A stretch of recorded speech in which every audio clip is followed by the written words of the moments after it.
Hello, my sweet first graders. Welcome back.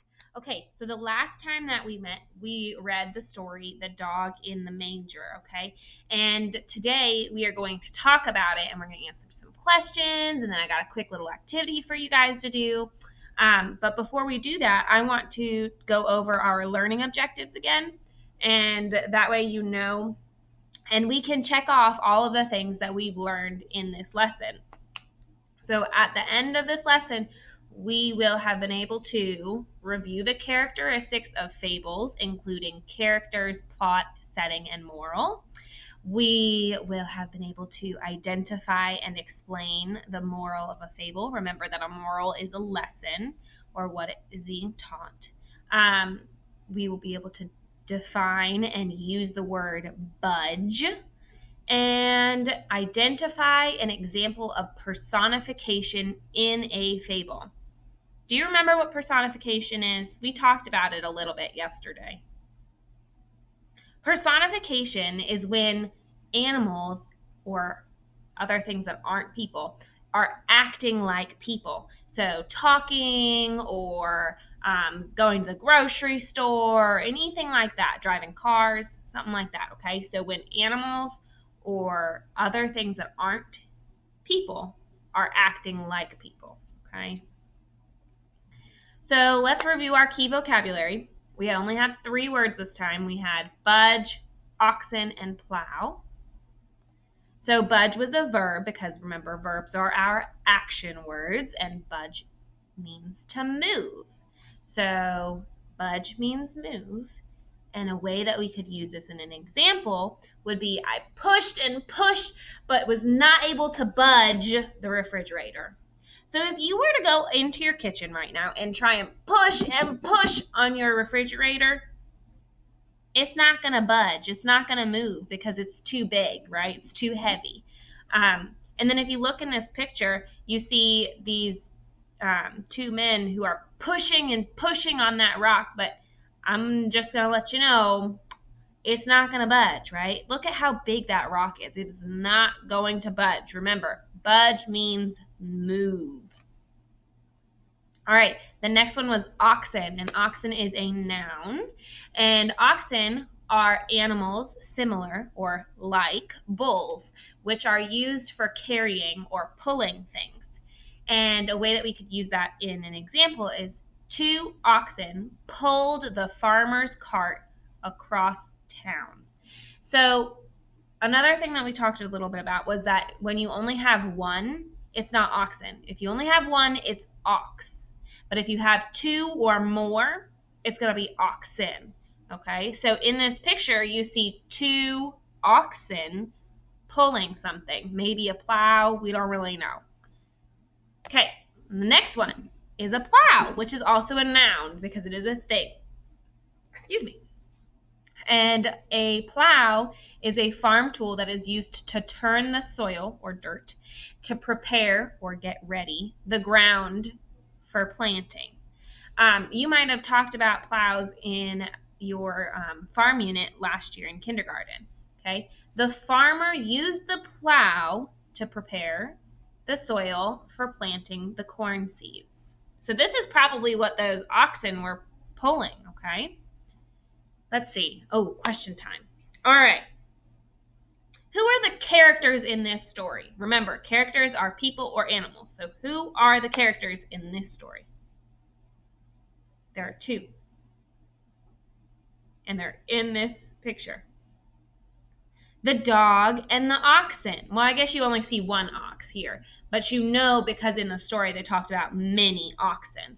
So the dog and the oxen. What is the setting of this fable? Remember, setting is our background or like where the story is taking place, okay? So go ahead and look at the background in that picture. What is our setting? Our setting is in a barn on a farm. That's weird. Try and say that 10 times fast. In a barn on a farm. In a barn on a farm. That I can't do it. I can't even do it 2 times fast. All right. Anyway, what other fable did we hear that had the setting of a bar or of a farm? There was another one that we red, and it was set in a barn. The goose and the golden egg, remember? The goose was in the barn and was laying those golden eggs, and the farmer was there. So that one had the same setting as this one.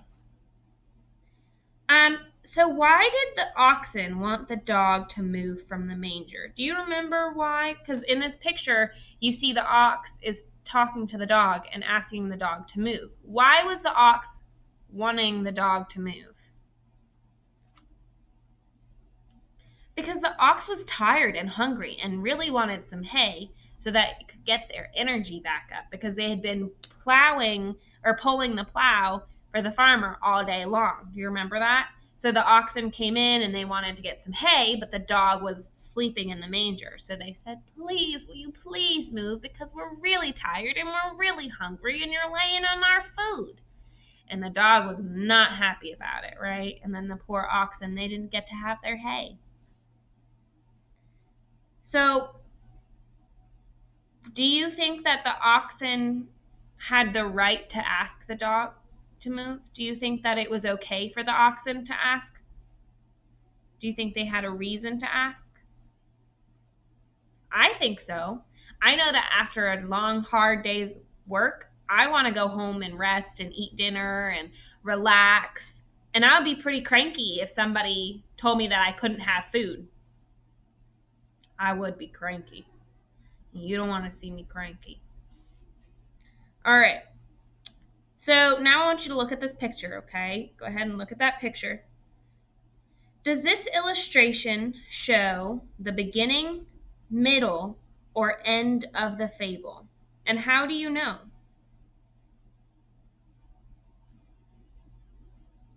So look at that picture.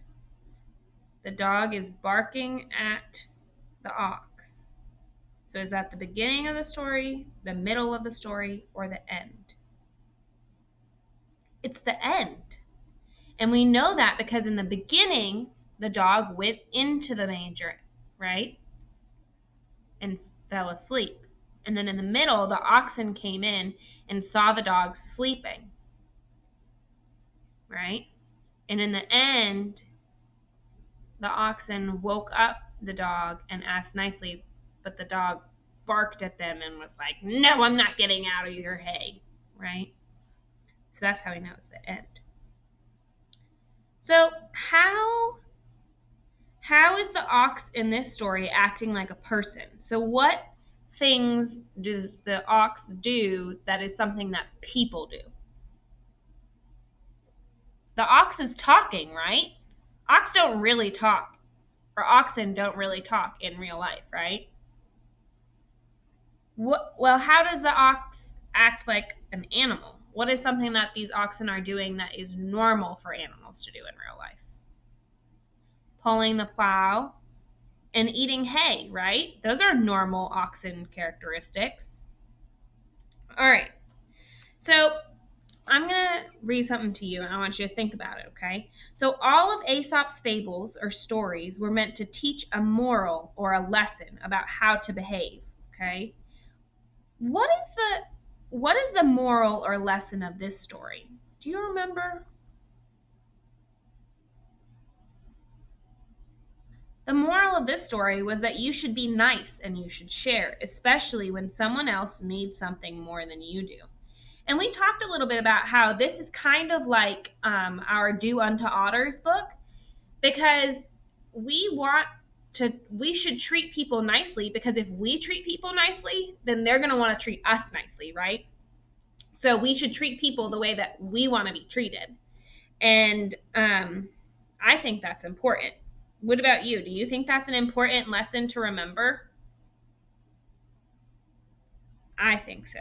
And I think so because sharing is important for everybody. I think that's a very important thing to remember. All right.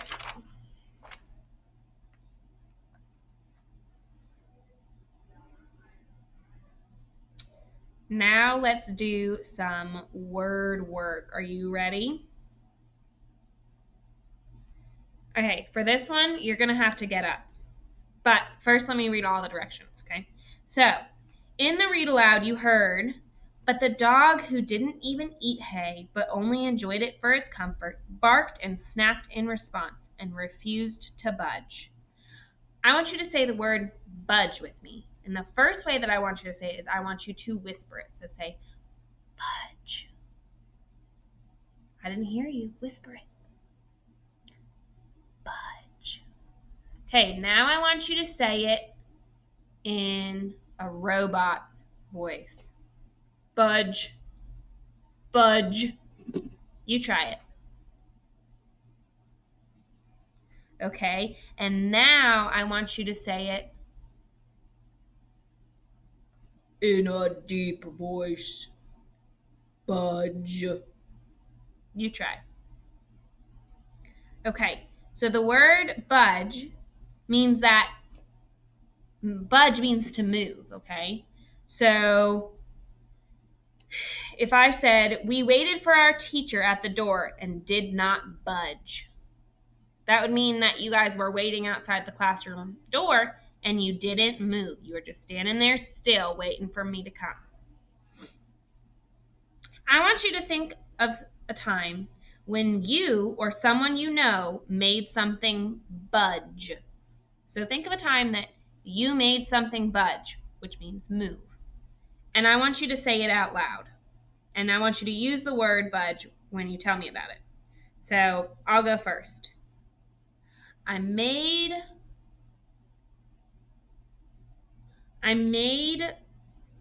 my pony budge when I was putting him in his stall so he could eat his dinner. Now you go.